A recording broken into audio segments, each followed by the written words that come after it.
Lok Sabha speaker സ്ഥാനത്തേക്ക് കൊടിക്കുന്നിൽ സുരേഷിനെ മത്സരിപ്പിക്കാനുള്ള തീരുമാനത്തിൽ തൃണമൂൽ കോൺഗ്രസ് ഇടഞ്ഞു തന്നെ നിൽക്കുകയാണ്. കോൺഗ്രസിന്റെ ഏകപക്ഷീയമായ തീരുമാനമായിരുന്നു ഇതെന്നാണ് തൃണമൂൽ ആരോപിക്കുന്നത്. അവസാന നിമിഷത്തെ തീരുമാനത്തിലാണ് സ്പീക്കർ സ്ഥാനാർത്ഥിയെ പ്രഖ്യാപിച്ചതെന്ന് കോൺഗ്രസ് പറയുന്നുണ്ട്. ലോക്സഭാ തിരഞ്ഞെടുപ്പിന് ശേഷം ഇന്ത്യ സഖ്യത്തിൽ ഉണ്ടാവുന്ന ആദ്യത്തെ ഭിന്നിപ്പാണിത്. കോൺഗ്രസുമായി നേരത്തെ തന്നെ അത്ര നല്ല ബന്ധത്തിലായിരുന്നില്ല മമതാ ബാനർജി. സ്പീക്കർ സ്ഥാനാർത്ഥിയുടെ കാര്യത്തിൽ ഇതോടെ ഇരു പാർട്ടികളും രണ്ട് തട്ടിലായിരിക്കുകയാണ്. കൊടിക്കുന്നിൽ സുരേഷിനെ ലോക്സഭാ സ്പീക്കർ സ്ഥാനാർത്ഥിയായി മത്സരിപ്പിക്കാനുള്ള തീരുമാനം ഇന്ത്യ സഖ്യത്തിന്റേതല്ലെന്നും കോൺഗ്രസ് ഏകപക്ഷീയമായി എടുത്തതാണെന്നും തൃണമൂൽ വാദിക്കുന്നുണ്ട്.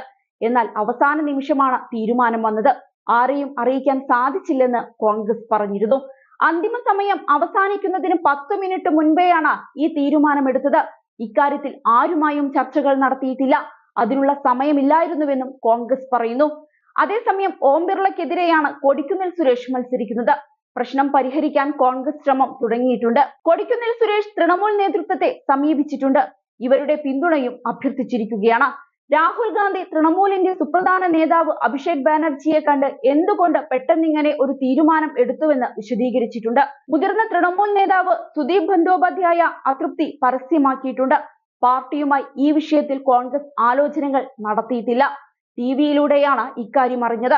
ഡെറിക് ഒബ്രെയിൻ ഇക്കാര്യത്തിൽ ചർച്ചകൾ നടന്നിട്ടുണ്ടോ എന്ന് ചോദിച്ചു. ഇല്ലെന്ന് താൻ പറഞ്ഞുവെന്നാണ് സുദീപ് ബന്ദോപാധ്യായ മാധ്യമങ്ങളോട് പറഞ്ഞത്. എന്തുകൊണ്ട് ഏകപക്ഷീയ തീരുമാനമെടുത്തുവെന്ന് കോൺഗ്രസ് വിശദീകരിക്കണമെന്നും അദ്ദേഹം ആവശ്യപ്പെട്ടിട്ടുണ്ട്. തൃണമൂൽ ഈ വിഷയത്തിൽ യോഗം ചേരും.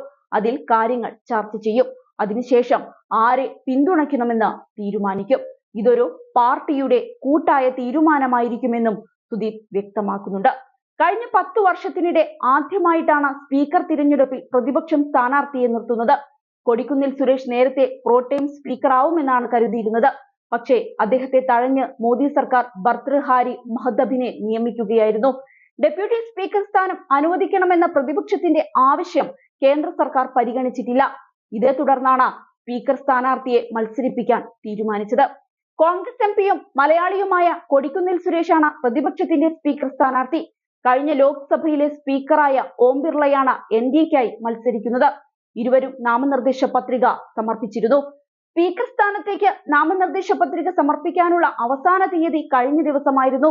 ലോക്സഭാ സ്പീക്കർ സ്ഥാനാർത്ഥിയെക്കുറിച്ച് സമവായമുണ്ടാക്കാൻ പ്രതിരോധ മന്ത്രി രാജ്നാഥ് സിംഗിനെയും പാർലമെന്ററി കാര്യമന്ത്രി കിരൺ റിജിജുവിനെയും കേന്ദ്ര സർക്കാർ വിന്യസിച്ചിരുന്നു.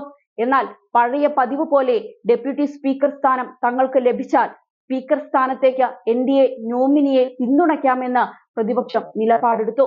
ഇത് സംബന്ധിച്ച് കേന്ദ്ര സർക്കാർ മറുപടി തരാതിരുന്നതോടെയാണ് പ്രതിപക്ഷം മത്സര രംഗത്തേക്ക് കടന്നത്.